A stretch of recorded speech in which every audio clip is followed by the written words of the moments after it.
Hello, have I got Zach? Hello, we're all here. Hello. Hello. Hey guys, you all right? Hello. Thank you. How are you?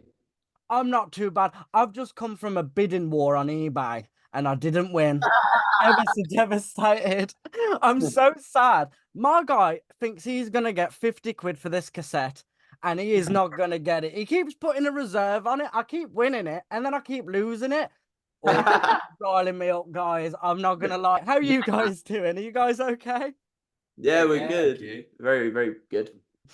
Yeah, so this interview is for the Student Music Network UK. You're with me, Ross, from OMG Radio, up in Stoke. So I was thinking about your guys' name, Here at Last. If you guys are ever late to anything, you are literally set up for life, because Here at Last is Here at Last. Where did that name come from? Like, honestly, there isn't really like any sort of context behind it. We just kind of like had a few names sort of chucked about before the band sort of released on social media. One of them was like Neon Hearts, and we kind of told people that, which we're so happy we didn't go with that. And then I just kind of thought of Here at Last, and it just kind of stuck, and we kept it, and now we're like 2 years down the line. So, But you're so right. Every time we're late for anything, it's that joke gets made. Everyone thinks they're the first to tell that joke. Yeah. Like, oh, you're here at last. Yeah. And we always have to be like, oh, that's clever. You guys are gonna get sick of that. You are gonna get sick of that. But it's cool. It's individual. We I thought to myself, I was like, I'm so clever. I figured that out. Then they'll never have heard that before. Here we am. Oh well. But I mean, you guys have done so well. The numbers are terrifying. If you go through the numbers on TikTok, Instagram, Spotify streams, I mean, you guys, I was reading in the bio, you guys have had Meta say that you guys are the fastest growing band on Instagram. Like that's crazy. Is that like, I mean, that's the Halo Army right there. That's the power of it. How does that feel for you guys? It feels, I mean, obviously it feels great. But just knowing that there is that sort of like support behind, like we couldn't have done it without the Halos. Our fan base is called the Halo Army, so they're part of that. And everything that they do obviously just has a positive effect on us. And being able to kind of sit, we did like a meta event and we got to invite a couple of fans over and we had like a great day out, sing a couple of songs and meeting everyone. And then just sitting there and being said, like, you are the fastest growing page in the UK. It's like, it's very overwhelming, but also very exciting at the same time. Because at the end of the day, this is our career. This is what we want to be doing and influencing as many people as possible. And the fact that, we're unsigned. So everything that we do we do it ourselves. And the fact that the fans have been able to do that for us is absolutely crazy. Yeah. And I mean, you said about the positive effect that they're having on you. You guys are having such a positive effect on your audience. I mean, I wanted to ask you about Ordinary Life, because it's a very great mental health kind of song. And you don't really usually hear guys talking about mental health, let alone in a song, and being so open and so vulnerable, and just so honest about how you guys are feeling. What was it like, and what did it mean for you guys to get that out there and be so vulnerable? I think but was kind of that idea where it was like, as you kind of said, I don't think, and I think it's still a problem today that guys don't open up a lot about mental health, or at least it's harder for guys to open up about mental health.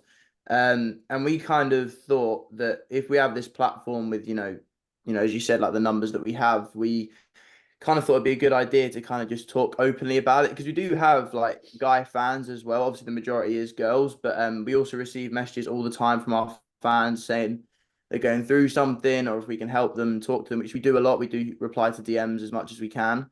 And we just thought the best thing to do would actually to release a song that kind of is, as you said, very, very open and very honest about how we're feeling, because, the music industry is a very difficult industry to get into. So we've done a lot. Like, we moved out of our houses very young, and, there's like this sort of big spotlight at the moment. So, we just thought the best thing to do was to, do what we do best and write a song and release it, and just, again, as you said, just be totally honest about how we were feeling, and give sort of like a message to the fan base just to say, you know, we're going through it too. Do you know what I mean? And it's going to be all right.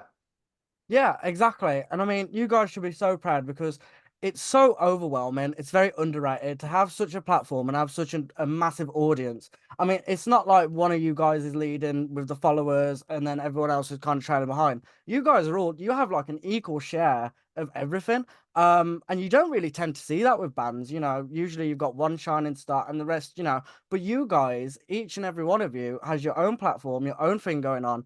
And it's so cool to see. But you know, it is important to talk about that because it can be so overwhelming on your guys' side.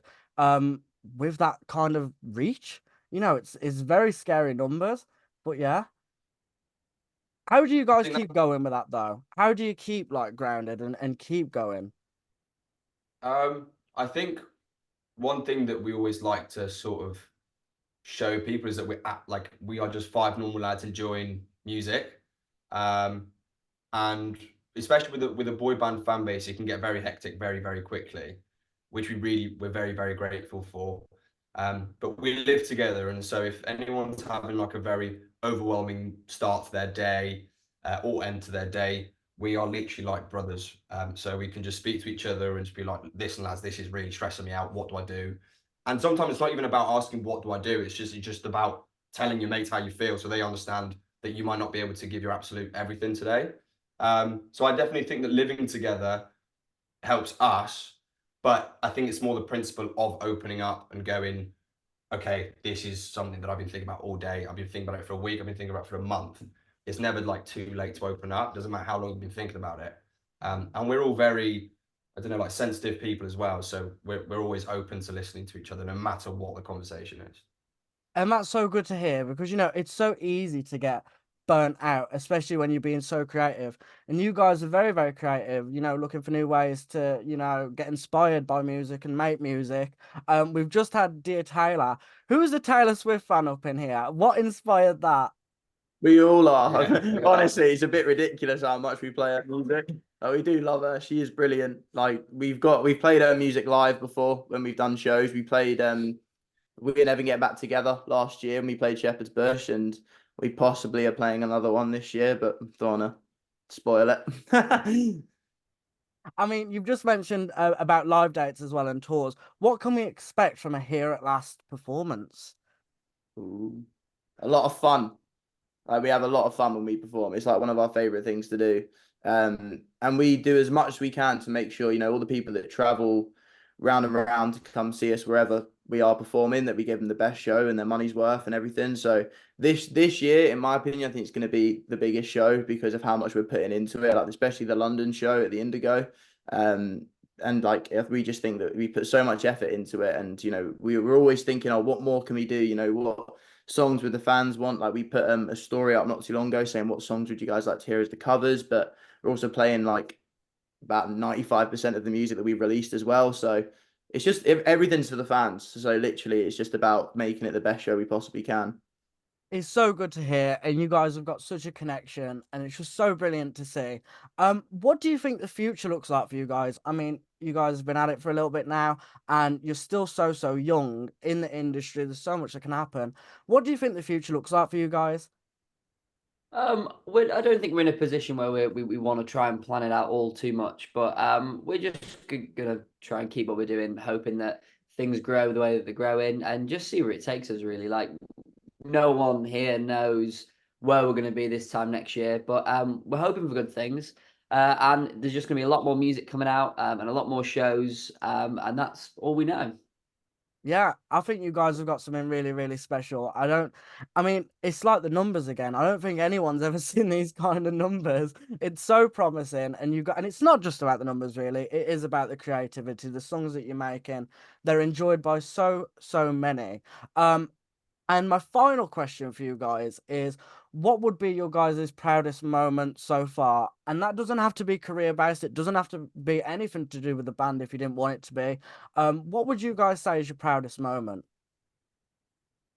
I mean, I'm going to try and speak on behalf of the band, but I mean, when we did Shepherd's Bush last year, I don't really think when we decided to do it, I don't think we really thought it was going to happen. It was more of like not like a shot in the dark, but it was, you know, it was a big risk to take. And then obviously on the night, you know, when we stood on the side of the stage, and then we then finally came out, just seeing everyone there, it was like the Halos, friends, family, like we had our management there as well. And I think a moment like that, I don't think we'll be able to repeat. I know, obviously know that we're doing the Indigo next month, but I think that moment, with it being the biggest show that we had done up to date, I think, yeah, we won't be able to compete with that, I don't think, unless it's Wembley, obviously. But yeah, I might just do it. Yeah. yeah, it might do. Guys, that's brilliant. That is so brilliant. And yeah, that's it from me. I mean, I'm so thankful for your guys' time. It's so precious. You got so much going on.